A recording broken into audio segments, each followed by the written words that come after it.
A ver, imaginemos por un momento cómo sería crecer sin religión en una cultura donde la fe, pues, está por todos lados. El análisis de hoy es justo sobre ese viaje, uno que empieza con un miedo muy real a los símbolos sagrados y termina con una especie de paz bastante incómoda ante la incertidumbre.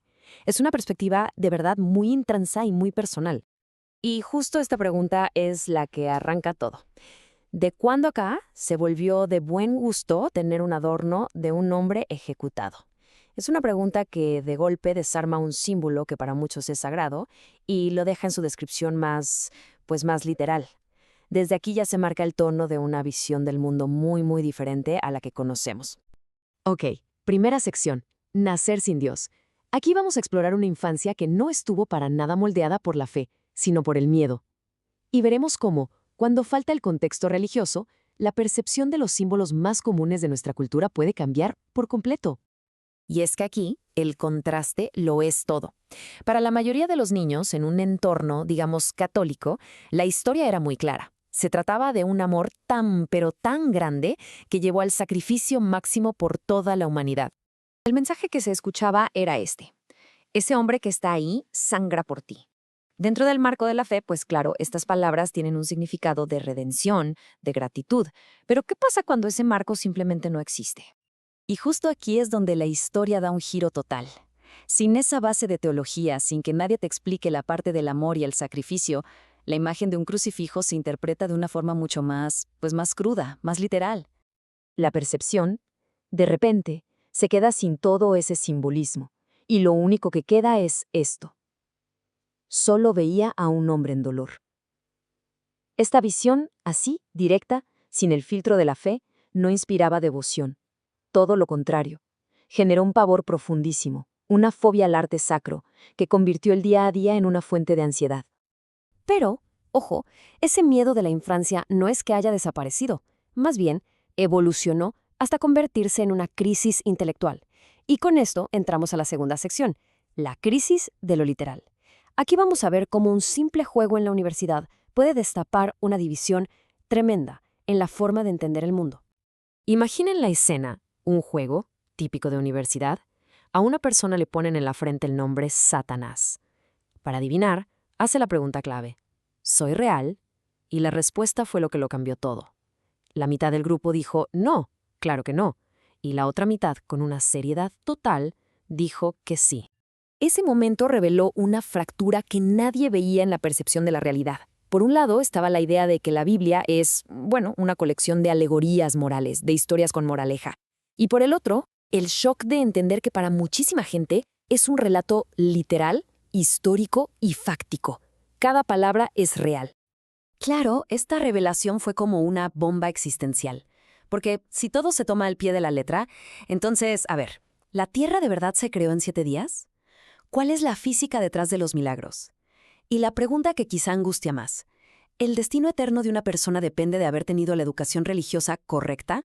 Esa crisis de la juventud, con el tiempo, dio paso a un análisis mucho más, pues sí, más analítico ya en la edad adulta. Y con esto llegamos a la tercera sección, un Dios bajo la lupa, donde el personaje principal de esta gran narrativa es literalmente desmenuzado. El análisis arranca poniendo las cartas sobre la mesa, con una distinción muy clara. Y esta cita lo resume a la perfección. Jesús era genial, el primer hippie de la humanidad, pero su padre es súper antipático. O sea, hay una simpatía total por el hijo, pero un conflicto muy fuerte con la figura del padre. Y el análisis se va directo a las aparentes contradicciones de un ser que se supone es perfecto. Se cuestionan rasgos muy humanos como la ira, la venganza, el ego. Se critica el uso del miedo, que se compara con un conductismo de escuela de perros, y un antropocentrismo que parece que ignora todo lo demás que existe. Al final, toda esta visión se resume en una analogía bastante potente. La religión es el fandom más grande y exitoso de la historia que nació de una saga literaria. Y la regla no escrita de cualquier fandom es que para poder pertenecer te tiene que encantar el personaje principal. Si no conectas con él, pues es muy difícil ser parte del club. Pero a ver, el análisis no se queda solo en la crítica, y esto es súper importante. Hay un giro hacia el entendimiento. Pasemos a la siguiente sección para ver cómo se construye esto, la necesidad de creer.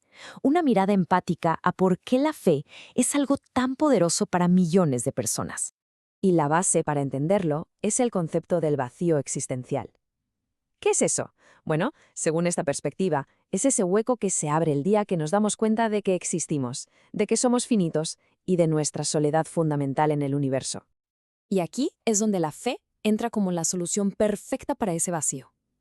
Se argumenta que creer nos transforma de ser una simple casualidad, un personaje extra sin importancia en el cosmos, a ser un personaje relevante con un propósito dentro de la gran historia del universo.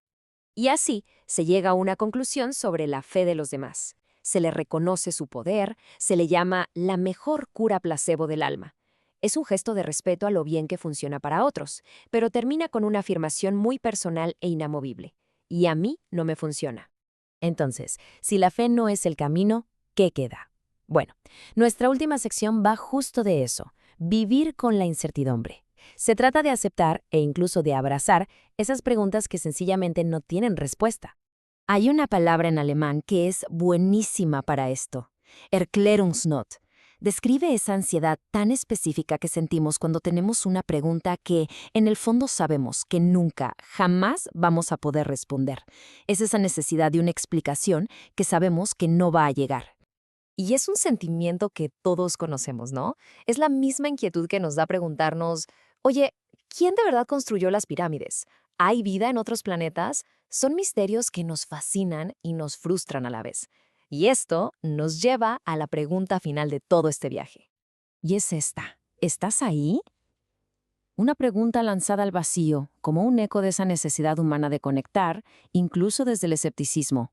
La reflexión termina reconociendo que, a pesar de todo, a veces se le habla a ese vacío, con la esperanza de que quizás algún día conteste.